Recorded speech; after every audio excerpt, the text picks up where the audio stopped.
And hello again from Fox News in Washington. Today from the White House. We're on the president's patio just outside the Oval Office. President Trump, you've agreed to answer all manner of questions, no subject off limits. Thank you, and welcome back to Fox News Sunday. Thank you very much.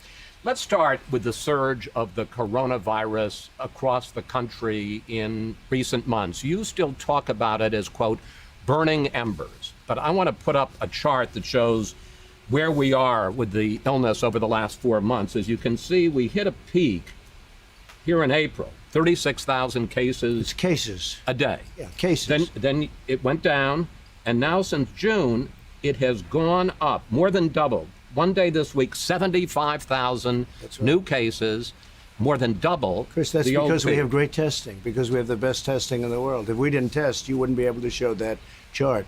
If we tested half as much, those numbers would be down. But this isn't burning embers, sir. This is a forest fire. No, but I don't say. I say flames. We'll put out the flames, and we'll put out, in some cases, just burning embers. We also have burning embers. We have embers, and we do have flames. Florida became more flame-like, but it's going to be under control. And, you know, it's not just this country. It's many countries. We don't talk about it in the news. They don't talk about Mexico and Brazil and still parts of Europe, which actually got hit sooner than us, so it's a little ahead of us in that sense. But you take a look. Why don't they talk about Mexico, which is not helping us? And all I can say is, thank God I built most of the wall, because if I didn't have the wall up, we would have a much bigger problem with Mexico. But, sir, we have the 7th highest mortality rate in the world. Our mortality rate is higher than Brazil. It's higher than Russia. And the European Union has us on a travel ban. Yeah, I think what we'll do, well, we have them on a travel ban too, Chris. I closed them off. If you remember, I was the one that did the European Union very early. But when you talk about mortality rates, I think it's the opposite. I think we have one of the lowest mortality rates in the world. We're going to take a look. We had 900 deaths on a single day. We will take a look. This week. Ready? You can check it out. Could you please get me the mortality rate? Yeah. Kaylee's right here. I heard we had one of the lowest, maybe the lowest mortality rate anywhere in the world. Do you have the numbers, please? Because I heard we had the best mortality rate.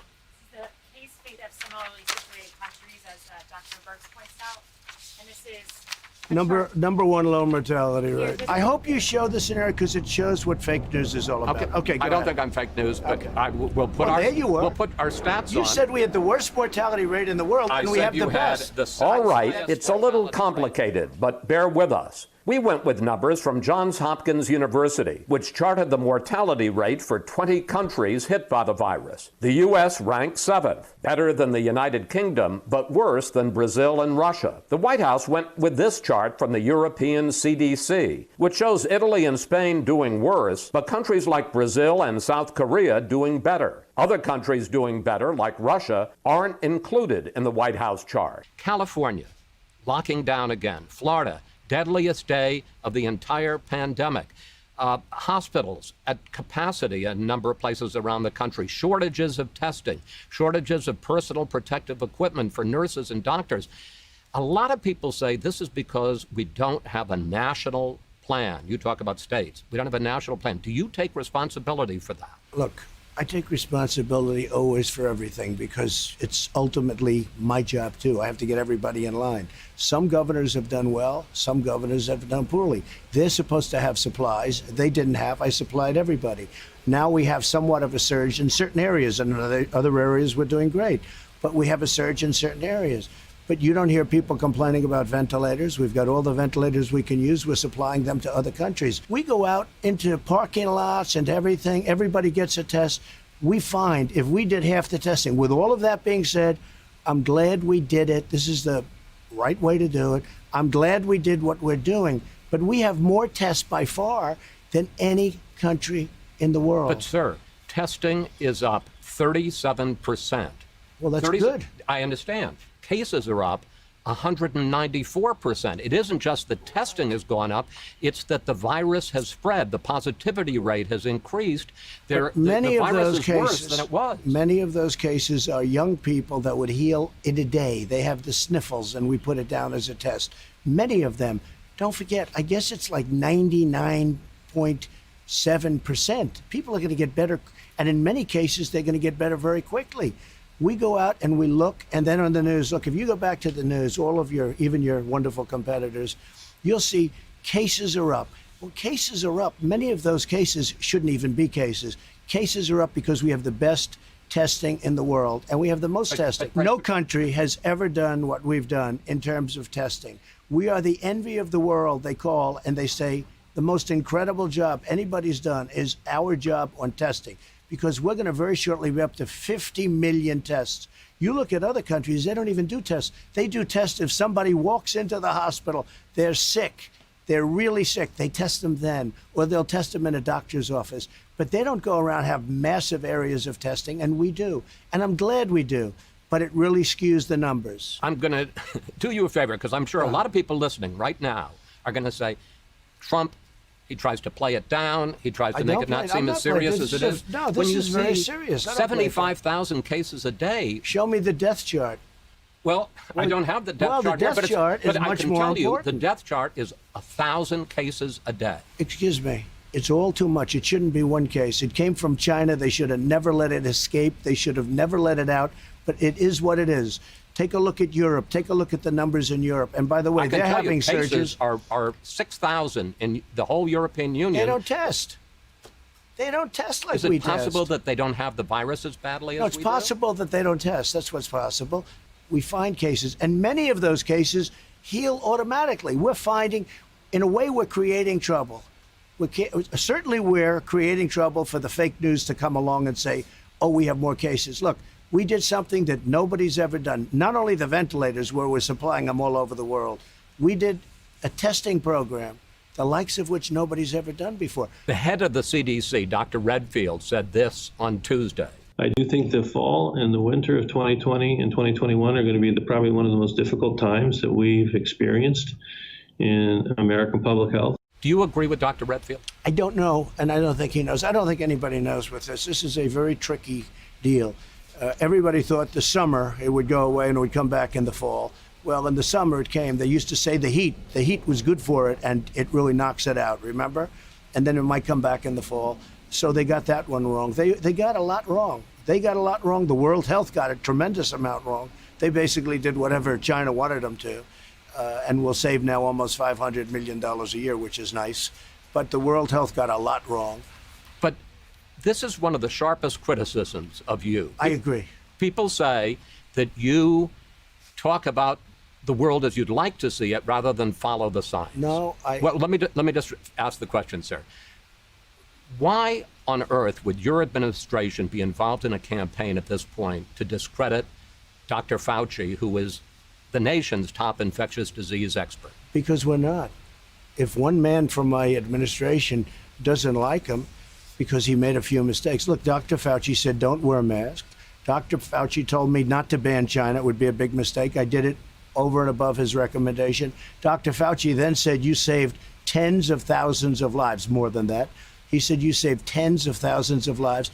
Dr. Fauci's made some mistakes, but I spoke to him yesterday at length. I have a very good relationship with Dr. Fauci. But sir, this weekend, your White House put out a series of statements, so-called mistakes, that Dr. Fauci had made. One of your closest aides, one of your right-hand men, Daniel Scavino, put out this. Have you seen this? Well, this Doctor, cartoon? Dr. Fawcett, it shows him as a leaker and an alarmist. Oh, I don't know that he's a leaker. Why would he's you a do little that? bit of an alarmist. That's okay. A little bit He's of an a bit alarmist. of an alarmist? A little bit of an alarmist. Let me just say, Dr. Fauci at the beginning, and again, I have a great relationship with him. I spoke to him at length yesterday. Dr. Fauci at the beginning said, this will pass, don't worry about it, this will pass. He was wrong. Dr. Fauci said, don't ban China, don't ban China. I did. He then admitted that I was right. But you made mistakes too. I guess everybody makes mistakes. I was going to say, you said at one point, It's one person coming in from China, and we have it under control. It's going to be just fine. When you have 15 people, and the 15 within a couple of days is going to be down to close to zero, that's a pretty good job we've done. I think we're going to be very good with the coronavirus. I think that at some point that's going to sort of just disappear, I hope. I'll be right eventually. I will be right understand. eventually. You know, I said it's going to disappear. I'll say it again. But does it's that going to disappear. does that discredit and I'll you? be right. I don't think so. right. I don't think so. You know why it doesn't discredit? Because I've been right probably more than anybody else. Then there are masks. From the first day that the CDC said that people should wear masks on April 3rd, you said you weren't going to. You wore a mask for the first time in public at Walter Reed this weekend. Question, the CDC says if everybody wore a mask for 4 to 6 weeks, we could get this under control. Do you regret not wearing a mask in public from the start? And will you consider a national mandate that people need to wear masks? No, I want people to have a certain freedom, and I don't believe in that, no. And I don't agree with the statement that if everybody wear a mask, everything disappears. Hey, Dr. Fauci said don't wear a mask. Our Surgeon General, terrific guy, said don't wear a mask. Everybody was saying don't wear a mask. All of a sudden, everybody's got to wear a mask. And as you know, masks cause problems too. With that being said, I'm a believer in masks. I think masks are good. But I leave it up to the governors. Many of the governors are changing. They're more mask into. They like the concept of masks. But some of them don't agree. I do say this. Schools have to open. Young people have to go to school. And there's problems when you don't go to school, too. And there's going to be a funding problem because we're not going to fund, when they don't open their schools, we're not going to fund them. We're not going to give them money if they're not going to school, if they don't open 2 their points schools. on that. First of all, what the federal government gives is 8%. It's 10%. And you know what? That's a lot of money. And you're going to take them. You know where the money goes? It goes overwhelmingly to disadvantaged kids and children with disabilities. Let the schools. Why wouldn't you send more money so the schools would be Chris, safer? let the schools open. Did you ever see the statistics on young people below the age of 18? The state of New Jersey had thousands of deaths. Of all of these thousands, one person below the age of 18 in the entire state. One person. And that was a person that had, I believe he said diabetes. One person below the age of 18 died in the state of New Jersey during all of this. They had a hard time. And they're doing very well now. So that's it. The stimulus bill is running out the end of this month. Yeah. The Republicans say they want liability limits, which the Democrats don't like. You say that you want a payroll tax cut, which even some Republicans are cool to. Well, a lot of Republicans like it, though. Will you only sign a bill that has those two provisions? Well, we're going to see, but we do need protections because businesses are going to get sued just because somebody walked in. You don't know where this virus comes from. They'll sit down at a restaurant. They'll sue the restaurant. The guy's out of business. Right. So we do need some kind of immunity. You do need it, just like you need immunity for the police, okay, whether they like it or not. You need immunity for the police. But they do need a form of immunity. You don't know if they caught it, and nobody's ever going to be able to prove it one way or the other. You can't put these, the people out. Look, the Democrats don't want to do that because they're totally captured by the lobby of lawyers. The lawyers' lobby is probably the most powerful in the country. What about the payroll tax cut? I want to see it. I want to see it. And if it isn't in the bill? I'll have to see. But, yeah, I would consider not signing it if we don't have a payroll tax cut, yes. Hot enough for you here, Mr. President? It's hot. It's about... sort of almost record-breaking stuff. We wanted to do it inside. This was your choice. But I wanted you to sweat a little bit. Well, we both are. There has been a spike in violent crime in America in recent weeks. We've seen deaths up in New York, deaths up in Chicago, shootings. How do you explain it, and what are you going to do about it? I explain it very simply by saying they're Democrat-run cities. They're liberally run. They're stupidly run. We have... forced them in Seattle to end the CHOP because, we were going in that following day. You probably have heard it. We were getting ready to go in. We were all set. And when they heard that we were going, they set their police force. Liberal Democrats have been running cities in this country for decades. Poorly. Why is it so bad right now? They've run them poorly. It was always bad, but now it's gotten totally out of control. And it's really because they want to defund the police. And Biden wants to defund the police. Sir, he does not. Look, he signed a charter with Bernie Sanders. I will get that one, just like I was right on the mortality rate. Did you read the charter that he agreed to? It says nothing about defunding the police. Oh, really? It says abolish. It says defund. Let's go. All right. Get me the charter, please. All right. Chris, you've got to start studying for these. He says defund the police.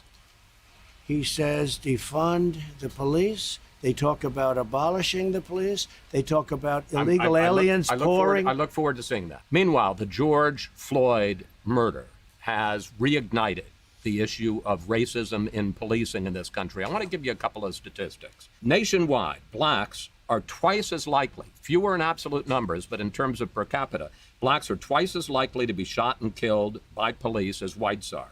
In Minneapolis, over the last 5 years, police used force against blacks at a rate 7 times that against whites. Can you understand why blacks would be angry at that? Of course I do. Of course I do. Many whites are killed also. You I have to say understand that. I mean, many whites are killed. I hate the sound, but this is going on for decades. This is going on for a long time, long before I got here. You know, if you look at what's gone on in Portland, those are anarchists, and we've taken a very tough stand. If we didn't take a stand in Portland, you know, we've arrested many of these leaders. If we didn't take that stand, right now you would have a problem like, they were going to lose Portland. So let's see what this says here. Prosecution, sanctuary cities, incentivize illegal alien, expand asylum, abolish immigration detention. No, that's not. Well, no, we'll find it. Okay. This thing is many pages long. End prosecution of illegal border crossers.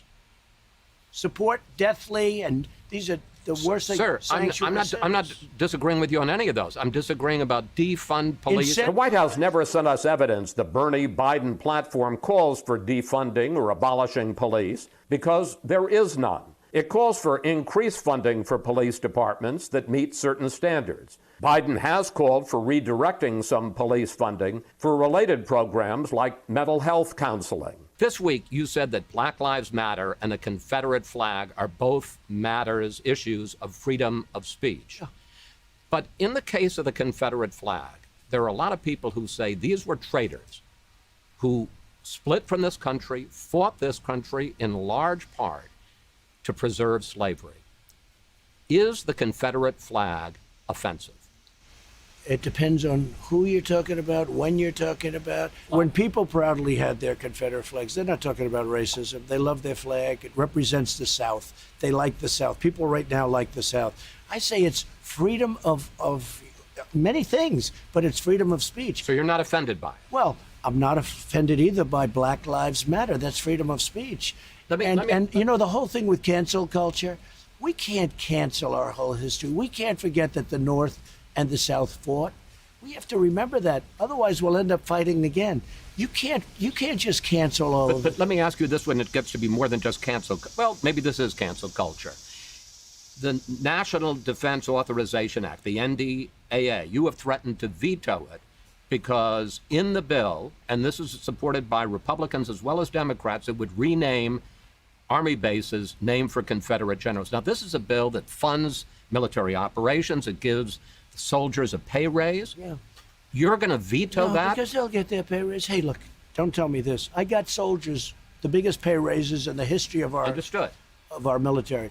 I got soldiers brand new equipment, brand new jets, brand new rockets, brand new $2.5 trillion. I did more for the military than any president that's ever had this office. But you're going to veto this because bill? I think that Fort Bragg, Fort Robert E. Lee, all of these forts that have been named that way for a long time, decades and decades. But the military says they're for this. Excuse me. I don't care what the military says. I'm supposed to make the decision. Fort Bragg is a big deal. We won 2 world wars. Nobody even knows General Bragg. We won 2 world wars. Go to that community where Fort Bragg is in a great state. I love that state. Go to the community. Say, how do you like the idea of renaming Fort Bragg? And then what are we going to name it? You're going to name it after the Reverend Al Sharpton? What are you going to name it, Chris? Tell me what you're going to name it. So there's a whole thing here. We won 2 world wars. 2 world wars, beautiful world wars that were vicious and horrible, and we won them out of Fort Bragg. We won them out of all of these forts that now they want to throw those names away. And no, I'm against that. And you know what? Most other people are. And I don't believe in polls because I see the fakest polls I've ever seen. But that poll is a 64% thing, which actually surprised me. We won world wars out of these military bases. No, I'm not going to go changing them. I'm not going to go changing them. I might. Yeah, I might. At Mount Rushmore on July 3rd, you said that we face a far left fascism in this country. And then you said this. Our children are taught in school to hate their own country and to believe that the men and women who built it were not heroes, but that were villains. You said our children are taught in school to hate our country. Where do you see that? I just look at school. I watch. I read. Look at the stuff. Now they want to change. 1492, Columbus discovered America. You know, we grew up. You grew up. We all did. That's what we learned. Now they want to make it the 1619 Project. Where did that come from? What does it represent? I don't even know. It's slavery. That's what they're saying, but they don't even know. They just want to make a change. Cancel culture. I hate the term, actually, but I use it. But are they teaching cancel people culture. to hate Oh, America? I think so. Yeah, I think so. Look at the professors. Look at what's going on in the colleges. If a conservative goes on a college, and look, we have as many as them. Excuse me. I think, to the best of my knowledge, we're sitting at the White House, and the Oval Office is right behind me. We have as many as them. But Who's them? the liberal, radical left, and I'm not talking all. I think liberal. I could tell you I like a lot of liberal people. I like a lot of liberal governors and senators. But Chris, we have a radical left destructive ideology, and it's being taught in our schools. And don't act like you're surprised to hear this. There are books written about it. And we can't let that go on. We can't let them change the true meaning of what we're all about. And that's what they're trying to do. And I don't want it to happen. Not on my watch. It's not going to happen on my watch. Mr. President, you'll be happy to know that Fox News has a new poll out today, and you're going to be the very first person to hear about it. In the national horse race, Joe Biden leads you by 8 points, 49% to 41. That's, I think, 3-4 points slimmer than it was a month ago. And on the issues, people trust Biden more to handle the coronavirus by 17 points, on race relations by 21 points, and even on the economy, they trust Biden more by 1 point. I understand we still have more than 100 days to this election, but at this point, you're losing. First of all, I'm not losing because those are fake polls. They were fake in 2016, and now they're even more fake. The polls were much worse in 2016. They interviewed 22% Republican. Well, how do you do 22% Republican? You see what's going on. I have other polls that put me leading, and we have polls where I'm leading. I have a poll where we're leading in every swing state, and I don't believe that first of all, the Fox polls, whoever does your Fox polls, they're among the worst. They got it all wrong in 2016. They've been wrong on every poll I've ever seen. I must tell you. No, I'm just telling you. And let me ask you this. So on the economy, so I've always led on the economy by a lot. I know, which is why I was Biden surprised by can't this put number. two sentences together. They wheel him out. He goes up. He repeats. They ask him questions. He reads a teleprompter, and then he goes back into his basement. You tell me the American people want to have that in an age where we're in trouble with other nations that are looking to do numbers on us. So let me ask you a direct question. No, I'm going to ask you a direct question about Joe Biden. Is Joe Biden senile? I don't want to say that. I say he's not competent to be president. To be president, you have to be sharp and tough and so many other things. He doesn't even come out of his basement. They think, oh, this is a great campaign. So he goes in. I'll then make a speech. It'll be a great speech. And some young guys start writing, Vice President Biden said this. He didn't say it. Joe doesn't know he's alive, okay? He doesn't know he's alive. Do the American people want that? Number one. Number two, I built the greatest economy ever built anywhere in the world, not only in this country, anywhere in the world, until we got hit with the China virus. We got hit with a virus, shouldn't have happened, and we had to close up. We saved millions of lives. Now we've opened it up. Got to go back to school. We're open. We got to do things. We had the best job numbers we've ever had last month. We should have good ones coming up in 2 weeks. Look, I built the greatest economy in history. I'm now doing it again. You see the numbers. The numbers are through the roof. The Democrats are purposely keeping their schools closed, keeping their states closed. I called Michigan. I want to have a big rally in Michigan. Do you know we're not allowed to have a rally in Michigan? Do you know we're not allowed to have a rally in Minnesota? Do you know we're not allowed to have a rally in Nevada? We're not allowed to have rallies in these Democrat-run states. Wait a minute. Some people would say that that's a health risk. Some people would say fine. But I guarantee we you, had some issues after Tulsa. if everything was gone 100%, they still wouldn't allow it. They're not allowing me to do it. So they're not allowing me to have rallies. But I got to tell you, if I may, sir, respectfully, in the Fox poll, they asked people who is more competent, whose mind is sounder, Biden beats you in that. Well, I tell you what, let's take a test. Let's take a test right now. Let's go down. Joe and I will take a test. Let him take the same test that I took. Incidentally, I took the test too when I heard that you passed it. Yeah, how did it's you not do the it? Well, it's not the hardest test. No, but It the is- last... there's a picture and it says, the what's last- that? And it's an elephant. No. You see, that's all misrepresentation. Well, that's what it was on the web. It's all misrepresentation. Because, yes, the first few questions are easy, but I'll bet you couldn't even answer the last 5 questions. I'll bet you couldn't. They get very hard, the last 5 Well, questions. one of them was count back from 100 by 7. And let me tell you, 93. you couldn't answer. You couldn't answer. All right, what's the question? Many of the questions. I'd get you the test. I'd like to give it. But All I right. guarantee you that Joe Biden could not answer those questions. Okay? And I talk answered about- all 35 questions correctly. You talk about how you're winning, campaign's going well. Why did you replace Brad Parscale? Isn't that Because he's a great digital guy. We all like him a lot. But I have somebody that was involved. You know, they were all on the 2016 campaign. Right. And we have Corey and we have all the people. And actually, Steve Bannon's been much better not being involved. He says the greatest president ever. I mean, he's saying things that I said, let's keep Steve out there. He's doing a good job. But they're all involved. If Joe Biden got in, first of all, he won't call the shots. The people, the radical left people that surround him will call. Religion will be gone. Okay? Life, you could forget about that. The whole question of life. Supreme when you Court. say life, you mean abortion. Absolutely. 100%. That whole question, which is a very, it's always been a 50-50 understand. thing. It's actually trending a little bit more toward one When you say side. now. religion is going to be gone, what does that mean? Look at what they're doing to the churches. They won't let the churches even open if they want to stand in a field 6 feet apart.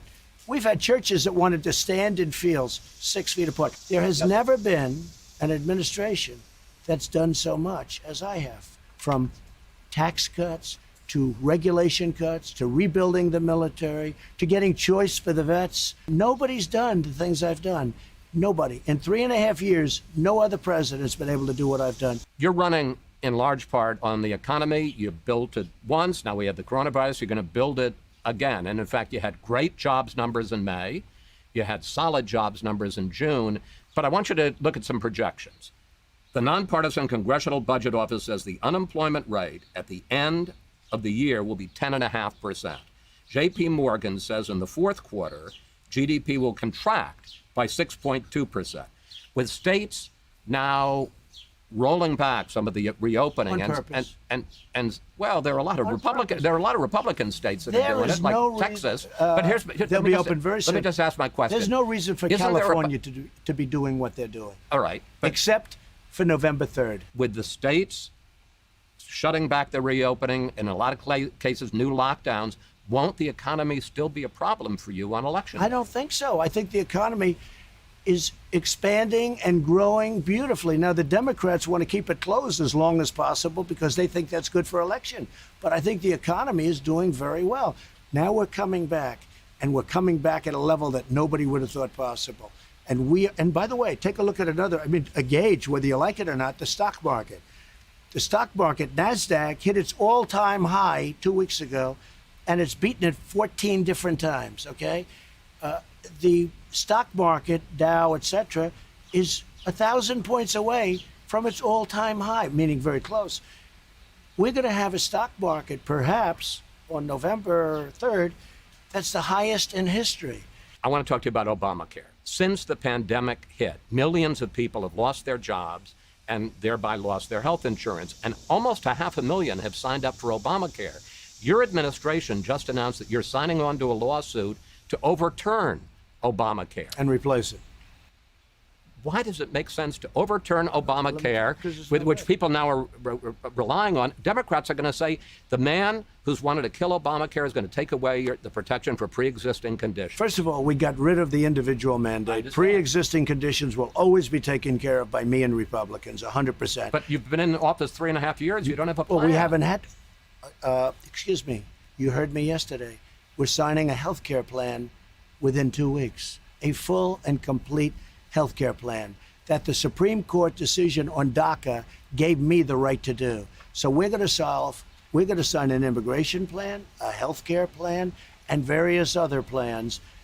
And nobody will have done what I'm doing in the next 4 weeks. The Supreme Court gave the President of the United States powers that nobody thought the President had by doing what they did, their decision on DACA.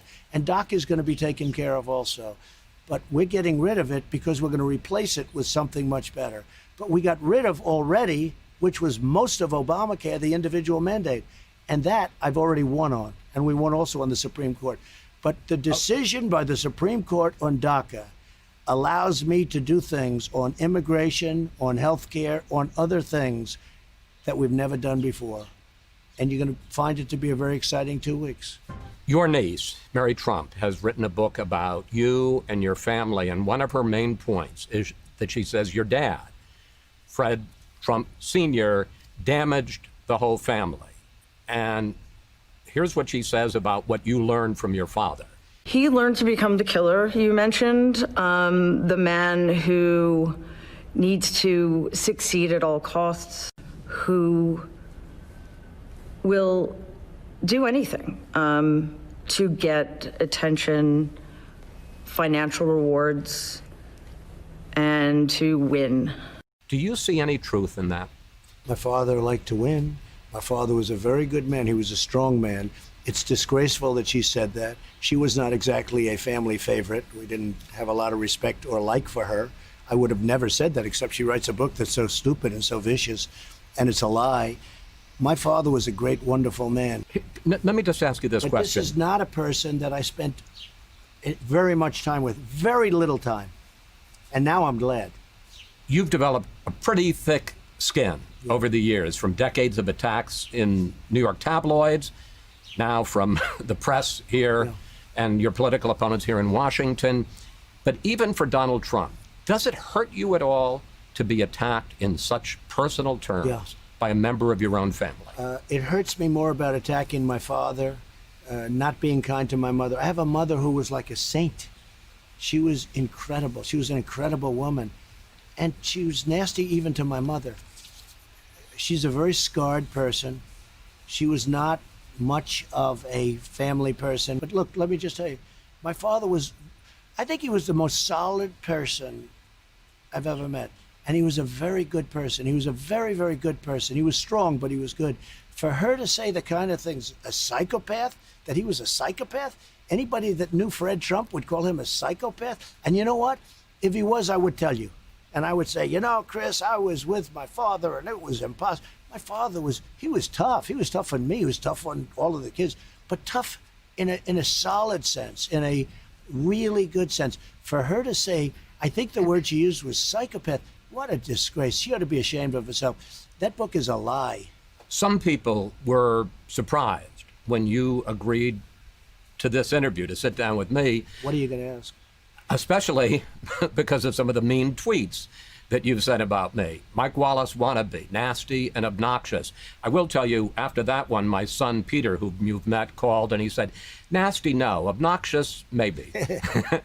But here's the question. One of your beefs seems to be that I put Democrats on the show and I ask them questions. And I guess the question I have is, don't you understand it's my job to put Democrats on as well as Republicans and to ask them probing questions just like I ask Republicans? I'm not a big fan of Fox, I'll be honest with you. They've changed a lot since Roger Ailes. And I watch people like Swalwell, who I don't even know. He goes on the show. He got less than 1%. All of a sudden, he's on being interviewed for endless. Yeah, but I interviewed Nancy. Wait, I interviewed Nancy. Nastiest people. I interviewed. You sent one tweet after I interviewed Nancy Pelosi. And in the interview, I asked her specifically about the fact in February you were in Chinatown pitching tourism while the virus was spreading. If the president underplayed the threat in the early days, Speaker Pelosi, didn't you as well? Isn't that legitimate to talk to the Speaker of the House? Look, I know you very well. I respect you a lot. I respect your father a lot. I thought he was one of the most talented journalists there are. And you likewise are a very talented person. I do think this. I think you are very, I think you are toward the Democrat side, which is okay. I mean, it's okay. It's not true. Watch the James Comey interview I did in December. 17 significant errors in the FISA process, and you say that it was handled in a thoughtful and appropriate way. Yeah, he's right. I was wrong. But you make it sound like you're a bystander, an eyewitness. You were the director of the FBI while a lot of this was going on, sir. Sure. I'm responsible for that. That's why I'm telling you, I was wrong. I was overconfident as director in our procedures. You couldn't do as tough an interview with Comey. I'd like to think I treat everybody the same. It just seems to me that you are very prone to be nice to the Democrats, and maybe I'm wrong about that, Chris, but it's an honor to be with you. It's fine. I love it. I love it that it's close to 100 degrees out today. Your choice again. Yeah, I know. That's okay. I'm not saying you're going to lose. I am not saying that. We saw how you turned it around last time. I don't think I'm going to lose at all. But if you did, how crushing would it be to you? First of all, let me just tell you something.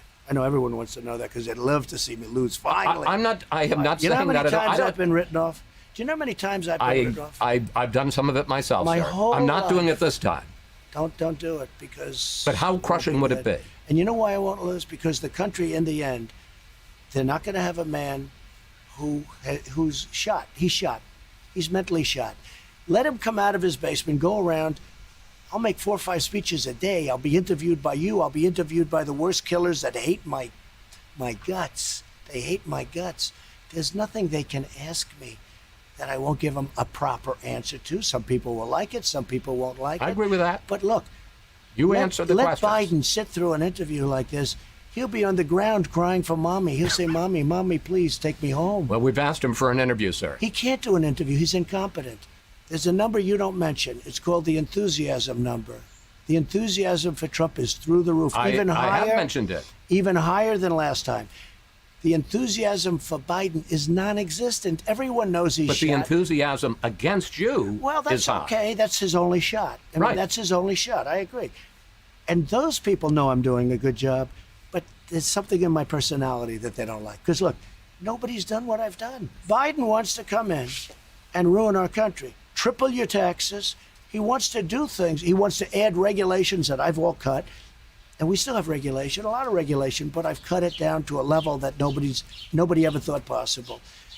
He will destroy this country, but it won't be him. It will be the radical left. The same type ideology that took over Venezuela, one of the richest countries in the world. They now have no water, they have no food, and they have no medicine. That's going to happen Two here final questions. if he wins. In general, not talking about November, are you a good loser? I'm not a good loser. I don't like to lose. I don't lose too often. I don't like to lose. But are you gracious? You don't know until you see. It depends. I think mail-in voting is going to rig the election. I really do.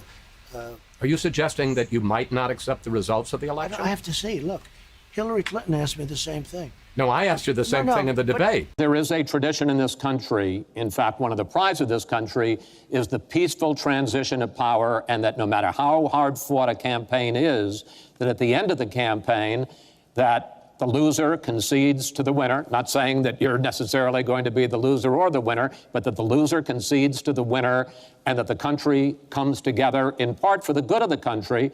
Are you saying you're not prepared now to commit What to I'm that saying principle? is that I will tell you at the time. I'll keep you in suspense. Well, okay? Chris. And you know what? She's the one that never accepted it. I agree. She never accepted her loss, and But she looks like can a you fool. can you give a direct answer? You will accept the I election? have to see. Look, I have to see. No, I'm not going to just say yes. I'm not going to say no, and I didn't last time either. Whether it's in 2021 or 2025, how will you regard your years as president of the United States? I think I was very unfairly treated. From before I even won, I was under investigation by a bunch of thieves, crooks. It was an illegal investigation. But what about the Russia, good? What Russia, about the Russia. good parts there? No, I want to go this. I have done more than any president in history in the first 3.5 years, and I've done it suffering through investigations where people have been, General Flynn, where people have been so unfairly treated. The Russia hoax, it was all a hoax. The Mueller scam, it was all a scam. It was all false. I made a bad decision on one bad decision, Jeff Sessions, and now I feel good because he lost overwhelmingly in the great state of Alabama. Here's the bottom line. I've been very unfairly treated, and I don't say that as paranoid. Everybody says it. It's going to be interesting to see what happens, but there's tremendous evidence right now as to how unfairly treated I was. President Obama and Biden spied on my campaign. It's never happened in history. If it were the other way around, the people would be in jail for 50 years right now. That would be Comey, that would be Brennan, that would be all of this, the two lovers, Strzok and Page. They would be in jail now for many, many years. They would be in jail. It would have started 2 years ago, and they'd be there for 50 years. The fact is, they illegally spied on my campaign. Let's see what happens. Despite that, I did more than any president in history in the first 3.5 years. Mr. President, thank you. Thanks for talking with us. Thank you. Thank you very much.